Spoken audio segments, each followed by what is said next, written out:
Nuevo bloque de TV, nuevo bloque de segunda edición, por aquí por Diputados Televisión. Y rápidamente vamos a saludar al diputado nacional Carlos Heller, presidente de la Comisión de Presupuesto y Hacienda de esta Cámara Baja. Carlos, ¿cómo le va? Fernando Fraquelli saluda. ¿Qué tal, Fernando? ¿Cómo va? Buenas tardes. O buenas noches ya, ¿no? Bueno, a ver, mucha discusión, larga reunión y dictamen en definitiva para el proyecto de ley de ganancias para las empresas. Sí, efectivamente hoy la Comisión de Presupuesto dio dictamen por mayoría del proyecto del Poder Ejecutivo que establece la forma en que las empresas tributarán a partir de este ejercicio, aclarando una cosa que, porque en el debate incluso se hace confuso, uno escucha decir que el problema es que las empresas están mal y que tienen pérdida, etcétera, etcétera, y que se aumentan los impuestos. Y en realidad, en este caso, los impuestos se han agrupado, clasificado por la utilidad de las empresas. El verdadero problema que la Argentina tiene es la enorme cantidad de empresas que no van a pagar impuesto a las ganancias porque pierden, porque perdieron, porque vienen de varios años que le van muy mal las cosas. 25.000 empresas que cerraron entre 2016 y 2019, un 2020 con la pandemia. Entonces, en realidad, lo que nosotros estamos planteando es un esquema donde las empresas, el 90% de las empresas que pagan, insisto, porque tendríamos que separar las que no pagan, el 90% de las empresas que pagan van a tener una disminución en relación a lo que venían pagando. Y el 10% restante va a tener un aumento en relación a lo que venían pagando, que según las estimaciones que hemos compartido con el Poder Ejecutivo, permitirían que el aumento del ingreso fiscal por estos cambios termine siendo equivalente o compense la disminución de ingresos derivada de la modificación de impuesto a las ganancias de las personas. Es decir, que lo que se estaría haciendo es que las empresas, si hiciéramos una traspolación de ambos proyectos, que las empresas que más ganan en la Argentina aporten un poquito más para poder bajarle el impuesto a las ganancias a las personas humanas que, como saben ustedes, establecimos hace un par de semanas con la modificación de ese aspecto del impuesto a las ganancias. Bueno, creo que esencialmente se trata de eso. Las empresas que ganen hasta 5 millones de pesos van a tributar un 25%, menos que el 30% que venían tributando hasta fines del 2020. Las empresas que ganen entre 5 y 20 por el incremental van a pagar el 30%, es decir, van a pagar por los primeros 5 el 25% y por los siguientes 15 el 30%, lo que da que llegarán al 30% recién cuando lleguen a los 25 millones de pesos de utilidad. Y las empresas que ganen más de 20 millones, por el incremental de más de 20 millones, van a pagar el 35%.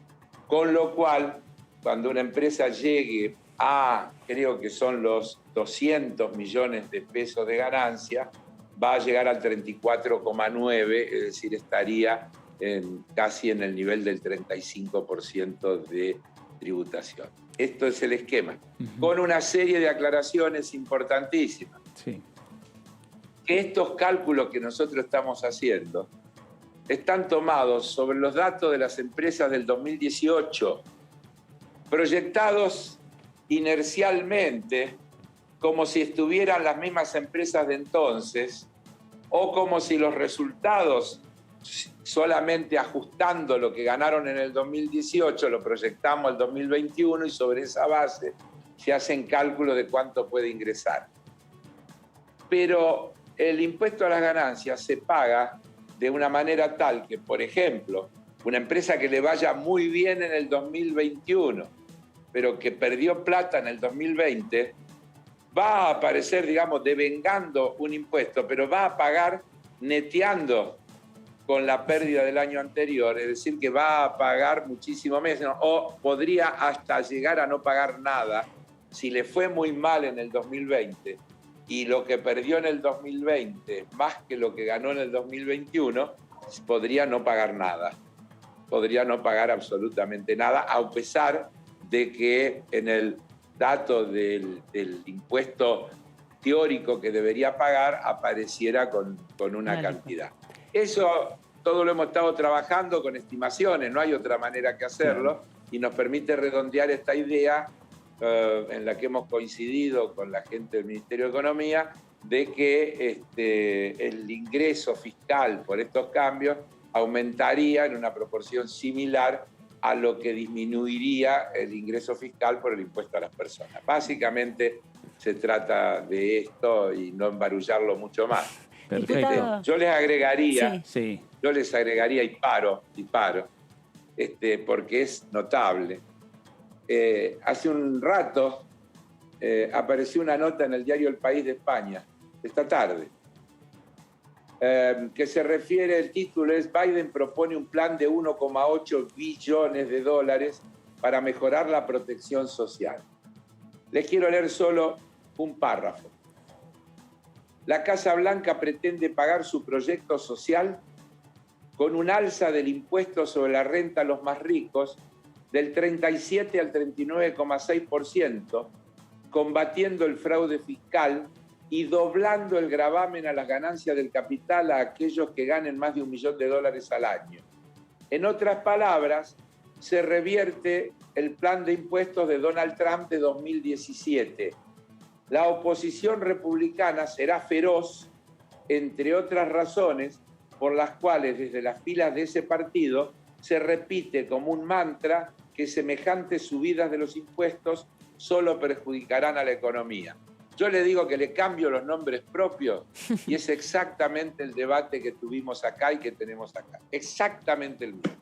¿Cómo está, diputado? Amanda Ahora Alma. sí, estoy a disposición. Adelante. Lo saluda Amanda Alma desde el piso y preguntarle porque... ¿Qué tal?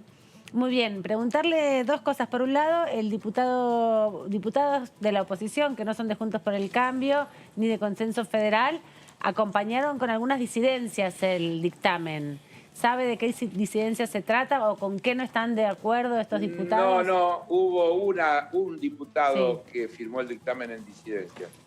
Uno. Sí. El dictamen tuvo 25 votos afirmativos y un afirmativo con disidencia. Sí. Pero no se aclaró la disidencia, simplemente al emitir el voto dijo afirmativo con disidencia. Sí, justamente un diputado No que representa algunos sectores de la oposición, ¿no? Y preguntarle también porque justamente el oficialismo requiere 11 votos más de los que tiene para poder sentar a los diputados en este debate. ¿Cómo ve ese poroteo, ese recuento? ¿Dónde cree que van a poder conseguir ese acompañamiento? Ya que Juntos por el Cambio rechazó y Sartori de Consenso Federal planteó que no lo van a acompañar. No, Serguini. Serguini, perdón, sí. Que no lo, Perdón. Serguini. Sartori no, Sartori firmó el dictamen, acompaña el dictamen. Hay un conjunto. Serguini hizo una aclaración que yo comparto y digo siempre, porque cuando uno dice la oposición engloba a todos los que no son oficialistas. Y yo creo que hay que hacer una separación clara entre la oposición de Juntos por el Cambio y una serie de otros bloques de diputados y diputadas que no forman parte del oficialismo, pero que discuten con nosotros, sugieren cambios, hacen aportes y con los que hemos ido construyendo en cada oportunidad las mayorías necesarias para poder convertir en ley.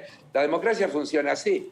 La mejor ley, si no tiene los votos necesarios, no sale, no alcanza con que uno crea que es buena.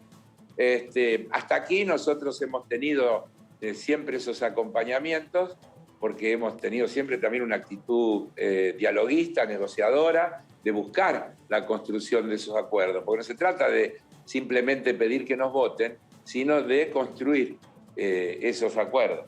Qué sé yo, en este proyecto que hoy aprobamos, aunque no nos valió un voto, incluimos una moción del diputado Sarguini, que él incluso lo dijo cuando intervino. Así es. Fue un pedido de él que yo recepté y que incluimos como una modificación en el proyecto. Y así se trabaja, así se construyen los consensos. En general, los consensos no se construyen en el debate, que es cuando ya se da en el recinto o en la comisión. Se construyen antes, forman parte del trabajo permanente. Parlamento es eso. Es parlamentar, es buscar construir acuerdos. Bueno, si se logran, los proyectos se convierten en leyes, y si no se logran, no se convierten en leyes. Yo creo que hasta aquí nosotros hemos sabido construir esos consensos para tener esos votos y obtener la mayoría que requiere el tratamiento, la aprobación de un proyecto como este, y creo que esta no va a ser la excepción. Diputado, Melissa Jofre lo saluda, ¿cómo está? Bueno, ahí hizo referencia a ese punto que era reclamado por Sarguini. Quería, bueno, que nos explique bien cuáles fueron esos dos cambios ahí que se incluyeron al proyecto. Sí. Y si bien estamos a la espera de la renovación del protocolo, si tienen más o menos estimación de cuándo se podría estar debatiendo en el recinto el tema. A ver, vamos por orden. Los dos cambios que hemos incorporado, que pidió el diputado Sarguini, quiero aclarar que nosotros entendíamos que no era necesario, pero ante su pedido no tuvimos inconveniente en explicitarlo, y está referido a que todo lo que tiene que ver con el juego está alcanzado por una tasa del 41,50%. que es lo que venía, es lo mismo que venía, pero que él planteó que si no se explicitaba, es lo mismo que pasó cuando la otra vez se discutía el tema del 22% de la Patagonia, que los diputados patagónicos nos pidieron que pusiéramos expresamente la cláusula. Bueno, nosotros hemos aceptado pese a que creemos que era innecesario, pero no nos molesta hacer la aclaración. Y entonces incorporamos un artículo que dice exactamente eso. Aclárase que las disposiciones de la presente ley no modifican el tratamiento previsto en el segundo párrafo del artículo 73 de la Ley de Impuesto a la Ganancia, texto ordenado 2019 y sus modificaciones, referida a la tributación al 41,5% de las rentas derivadas de la explotación de juegos de azar en casinos, ruleta, punto y banca, blackjack, póker y cualquier otro juego autorizado, y de la realización de apuestas a través de máquinas electrónicas de juego de azar y o de apuestas automatizadas de resolución inmediata o no, y o a través de plataformas digitales. Es decir, más claro creo que no lo podríamos hacer.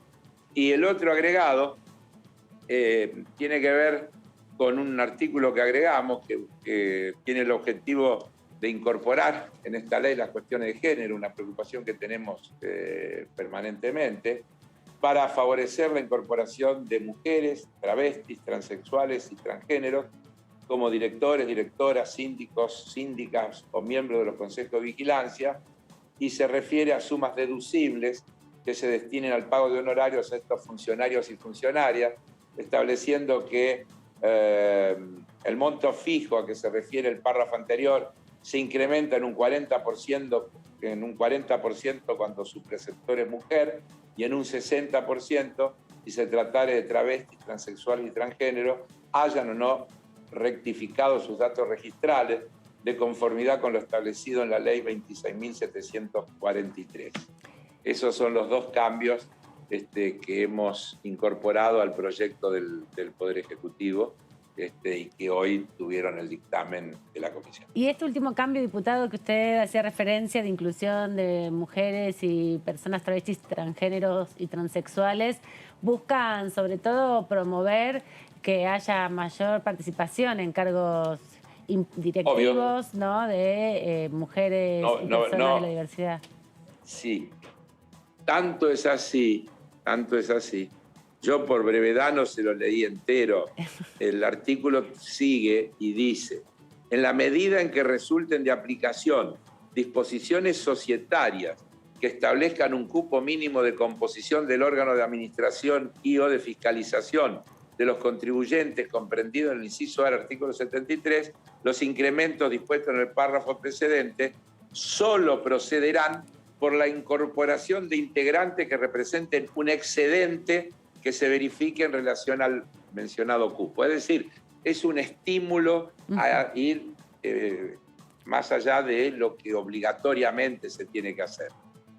Entonces, la incorporación en cargos directivos de mujeres significa un incremento de ese monto en un 40%, y si se trata de travestis, transexuales, etcétera, eso se eleva al 60%.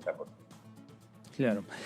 Carlos, cuando cerró el debate hoy en esta Comisión de Presupuesto y Hacienda, ya anticipó varios temas a discutir en la comisión. Uno de esos tiene que ver con la ley de biocombustibles, que tanto se habló y que perdón, me faltó la otra respuesta. Sí. No tengo idea cuándo va a haber sesión, porque hay tema de protocolo, eso hay que preguntárselo a las autoridades de la Cámara. Claro. Siempre hay discusiones respecto al protocolo, y estamos en un momento muy especial. No hace falta que yo lo explicite, creo que todos lo compartimos. Inclusive se supone que mañana puede haber anuncios de mayores restricciones, etcétera, etcétera, y supongo que también las autoridades de la Cámara esperarán a conocer qué es lo que se va a resolver para de esa manera poder fijar los calendarios posibles para el funcionamiento de la Cámara. Bueno, en cuanto a la otra pregunta... Sí, claro, el tema de biocombustibles y una intensa agenda que tiene la Comisión de Presupuesto. Sí, adelanté títulos que en definitiva en ningún caso se trata de temas de presupuesto en particular, sino de temas que el presupuesto comparte con otras comisiones donde el presupuesto no es cabecera. Este tema de hoy era un tema de presupuesto único, lo trata la Comisión de Presupuesto nada más. Hay temas como el de biocombustible, que cabecera es energía, y nosotros estamos como segunda comisión allí.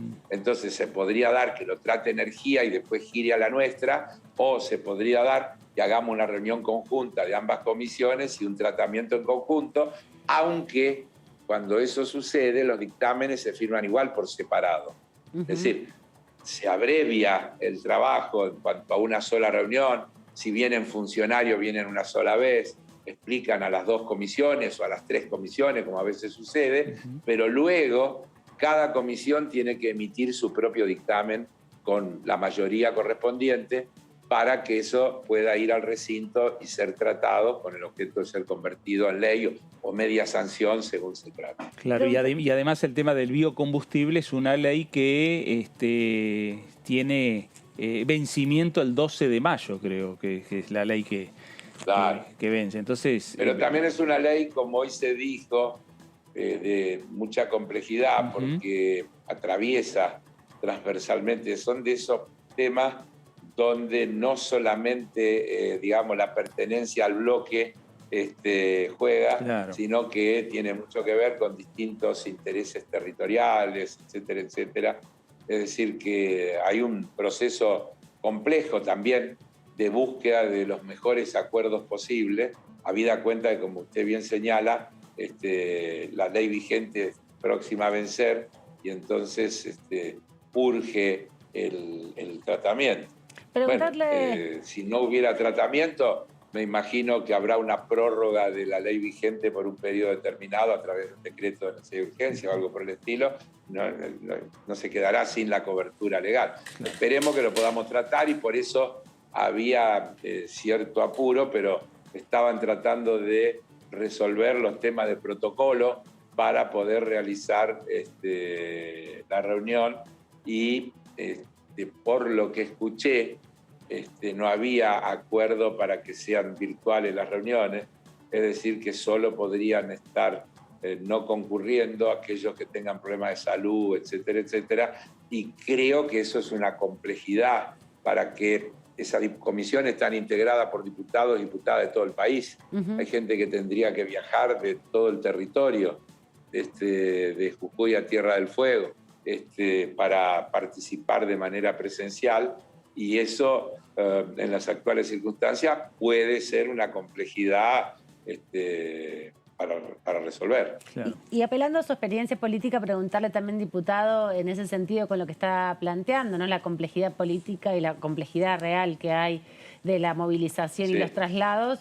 ¿Cómo va viendo el vínculo con el Juntos por el Cambio y con los otros bloques también de la oposición para la postergación de las elecciones, para el tratamiento de estos temas que, bueno, ya se vislumbran con un acompañamiento justo, digamos, del Frente de Todos, por un lado, y por otro lado, bueno, también la necesidad de armonizar estas prácticas con la situación actual de tanta incertidumbre? Sí, claro, está muy bien. A ver, yo creo que hay que hacer, todos tenemos que hacer el esfuerzo de tratar de que algunas de estas cuestiones no se politicen o no se partidicen, para decirlo con más, porque política es todo, pero que no se partidicen, que no se discutan con óptica de oficialismo u oposición. Estamos en un momento muy crítico, estamos hablando de... todos los días se mueren 500 personas, Sí. 400 personas, y nos hemos casi habituado a este tipo de cuestiones y las vamos naturalizando. Es gravísimo lo que pasa. Hoy otra vez hay 23.000 nuevos contagios, es alrededor de 400 personas que perdieron la vida. Estamos en un momento complejísimo, vemos el sistema sanitario llegando a límites, escuchamos todos los días que los límites no son solamente las camas, sino la capacidad humana de quienes tienen que hacerse cargo de atender, es decir, me refiero a quienes están en las terapias intensivas y demás, a un ritmo, a una demanda que a veces supera lo imaginable. Entonces, todos tenemos que hacer un enorme esfuerzo de ver con objetividad y no politizar. Yo lo dije, creo que la última vez que estuve acá en el programa me lo preguntaron porque se empezaba a hablar y dije, yo no me parece que tenga sentido que 2 veces los ciudadanos y las ciudadanas tengan que juntarse para votar en el medio de esta situación. Es decir, yo, si fuera quien tiene la posibilidad de decidir, de verdad, en este caso, creo que no haría paso. Dejaría todo para noviembre con una elección, suponiendo que en noviembre las vacunas, el cambio estacional, etcétera, el clima, nos daría un mejor escenario. Y entonces sí, trabajamos, cada uno va con sus propuestas, expone, pero hacerlo Parece difícil 2 veces... eso. Parece difícil. Sí, pero yo estoy dando mi opinión. Usted me pidió mi opinión. Por supuesto, Usted me pidió mi opinión. Yo acepto que es difícil, pero también por eso digo que apelo a esta cuestión. Miren, el otro día los legisladores de la ciudad, que pertenecemos al Frente de Todos, firmamos una declaración conjunta donde le pedimos al jefe de gobierno de la ciudad que dejemos los problemas políticos, que estamos dispuestos a compartir los costos ante la sociedad, pero que pensemos en la gente. Que no puede ser, pensemos en cómo hacemos para cuidar con el mayor equilibrio posible el conjunto de todo lo que está en juego, que es en primer lugar la vida, la salud, y luego también el trabajo, los ingresos, etcétera, en ese delicadísimo equilibrio sobre el que es fácil opinar cuando uno no tiene responsabilidad de decidir, pero es complejísimo cuando hay que tomar decisiones, porque esas decisiones afectan gente. Y yo me doy cuenta, lo veo. Yo veo cuando le hacen un reportaje a alguien que tiene un restaurante y el tipo dice, otra vez me van a hacer cerrar más temprano los ingresos, ahora que me venía recuperando y qué sé yo cuánto, y expresa una cosa que es absolutamente comprensible. Claramente. Y al mismo tiempo uno escucha que le dicen, hay que evitar que la gente se junte en lugares cerrados porque está demostrado que juntarse en lugares cerrados aumenta la posibilidad de contagios, de transmisión, etcétera. Y bueno, son las cuestiones que tenemos por delante, donde los argumentos hay que pensarlos muy bien, pero sobre todo yo digo, hay que desapasionarlos y ponerlos en clave científica, en qué dicen los especialistas, en qué se hace en otros lugares del mundo en situaciones similares, tomar todas esas cuestiones y tratar de encontrar los consensos necesarios. Porque, mire, estamos pasando situaciones muy delicadas. Creo que efectivamente el sistema sanitario está al límite, por lo que escucho, por lo que todos los días nos informan. Creo que es un buen dato que no sigue creciendo la curva, pero también pensar que es un buen dato que haya 20 y tantos mil contagios todos los días, Claro. es medio conformarse con muy poco, ¿no? Sí. Seguro. Es medio conformarse con muy poco. Respecto de esta Así que bueno, eso es lo que yo pienso.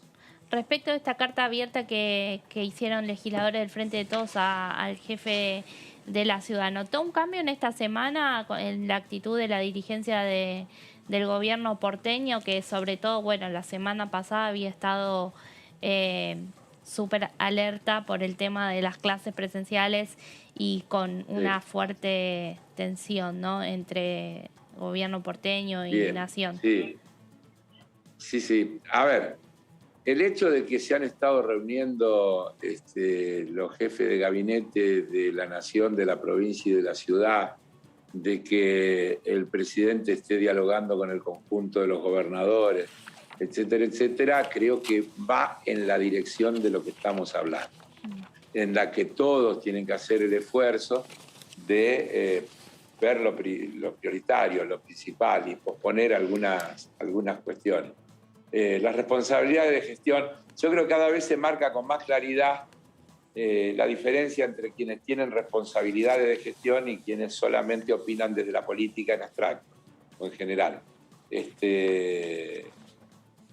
Pero tengo esperanza, o tal vez más que esperanza, la esperanza viene acompañada de deseo, de que efectivamente mañana, cuando nos anuncien cómo serán los próximos días o las próximas semanas, esos anuncios tengan el consenso necesario para que la población no se vea tironeada por opiniones divergentes que lo único que hacen es generar más incertidumbre, porque es muy difícil, yo supongo, para un padre cuando tiene que decidir si manda a su chico al colegio, cuando por un lado le dicen que eso no contagia y por el otro le dicen sí, pero todo el sistema, toda la gente que se moviliza, los que viajan, los docentes, los no docentes, los comercios de cercanía, la puerta, etcétera, es todo un mecanismo de contagio y no se trata de cuántos chicos, sino todo lo que esos chicos pueden contagiar a adultos mayores, que son los que tienen mayor riesgo porque está demostrado que es así. Es muy difícil cuando eso queda en la responsabilidad individual, que cada familia o cada ciudadano tiene que resolver. Entonces, uno aspira a que quienes tienen responsabilidad estatal, responsabilidad de gestión, puedan en circunstancias tan dramáticas generar los consensos necesarios para que la población tenga una sola directriz, una sola directiva. Y entonces seguramente eso también va a generar una mejor respuesta individual y colectiva que va a dar un mejor resultado, porque estamos convencidos, yo estoy convencido, de que no hay norma que resuelva el problema si todos nosotros no hacemos cada uno lo que tiene que hacer para cumplir con el aislamiento, la distancia, el uso del barbijo, los 2 metros, la ventana abierta, la ventilación, el aire, todas estas cosas que además la experiencia fue indicándonos por las estadísticas mundiales, que son las cuestiones decisivas para que se puedan contener o no el crecimiento que tienen los indicadores de la pandemia. Y entonces, cuanto más unidad de criterio haya en expresarle esto a la sociedad, seguramente la sociedad tendrá más disposición a acatar, a cumplir, a sentirse contenida y a creer que ese es el camino que hay que transitar. Por eso yo creo en eso. Yo soy una persona de búsqueda de consenso siempre, pero en este momento diría que es una prioridad absoluta trabajar en la búsqueda de esos consensos. Claro, seguro, Carlos, y volver un poco también a lo que se planteó casi desde el inicio de la pandemia, ¿no? El diálogo entre las diferentes jurisdicciones, entre los gobernadores, el presidente, el jefe de gobierno de la ciudad, el gobernador de la provincia de Buenos Aires, volver a ese camino. Pero es que además tenemos una cuestión que nadie discute. que el AMBA es una unidad, más allá de que pertenezca a dos distritos políticos diferentes, más allá que tengan gobiernos que responden a orientaciones políticas diferentes. El AMBA es una unidad económica, es una unidad de vivienda, de tránsito, de trabajo, la gente va de un lado al otro. La General Paz es una división política, pero no es una división antivirus. Y la cantidad y los millones de personas que viven en la provincia y trabajan en la capital y viceversa, hacen que sea imprescindible que el AMBA tenga una política única. Claro.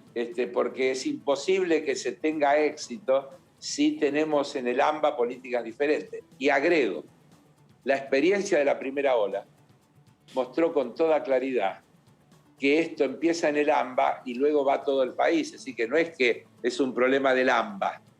Seguro. Porque estamos intercomunicados todos, porque hay gente que viaja, porque hay transporte, porque hay mercancías que van y vienen, y por consiguiente también la posibilidad de los contagios. Entonces tenemos que tener una integralidad en todo eso, porque como muchas veces yo le escuché decir a Pedro Can, este virus va en busca de uno, ¿no? Está ahí, y si vos te ponés donde está, te agarra. Claro. Entonces hay que tomar todas estas medidas. Pues hay muchísimas que son tan fáciles. Uno, por ejemplo, creía que el frío generaba un mayor riesgo de contagio. Resulta que no es el frío, sino es el encierro que el frío genera. Claro, la no ventilación. Lo que los estudios globales muestran es que aumenta la cantidad de casos cuando hace frío porque uno se encierra, cierra las ventanas, cierra todo para que no entre el viento. Entonces yo diría, hay que abrir la ventana y ponerse un pullover. Hay que andar con el auto con la ventanilla baja y no con la ventanilla cerrada y con el aire acondicionado. Hay una cantidad de cuestiones que tenemos que acostumbrarnos hasta que esto pase, a que tienen que ser diferentes y las tenemos que tener presentes en cada uno de nuestros actos cotidianos. Seguro. Porque de la suma de la cotidianidad está el resultado global. Porque si yo hago todo bien, pero mi vecino no lo hace, el que trabaja al lado mío no lo hace, mi esfuerzo se esteriliza. Seguro. Entonces, estar atento. Cuando aparece un contacto cercano, tomar todas las medidas de aislamiento preventivo que hay que tomar, hacer todo lo que hay que hacer, que nos están diciendo que hay que hacer, que es imprescindible para poder ponerle un freno a esto que nos está pasando. Insisto, sí. 500 personas son dos Boeing que se caen y nos hemos acostumbrado a... Miren si se cayeran todos los días 2 aviones lleno de pasajeros, el drama que existiría, el escándalo que habría. Y nos hemos acostumbrado y hemos naturalizado que 400, 500, todos los días pierden la vida. Es muy bravo, es muy jodido. Hay que pensarlo y nada puede ser más importante que esto. Carlos, gracias por estos minutos con Diputados Televisión, después de una larga jornada de trabajo que tuvieron hoy en la Comisión de Presupuesto. Gracias a ustedes, como siempre, por la oportunidad de comunicarnos con la gente. Gracias, Carlos Heller, diputado nacional del Frente de Todos, por aquí por la Ciudad de Buenos Aires, y presidente de la Comisión de Presupuesto y Hacienda de esta Cámara Baja que tiene, y ya anticipó, mucho trabajo por venir también en los próximos días.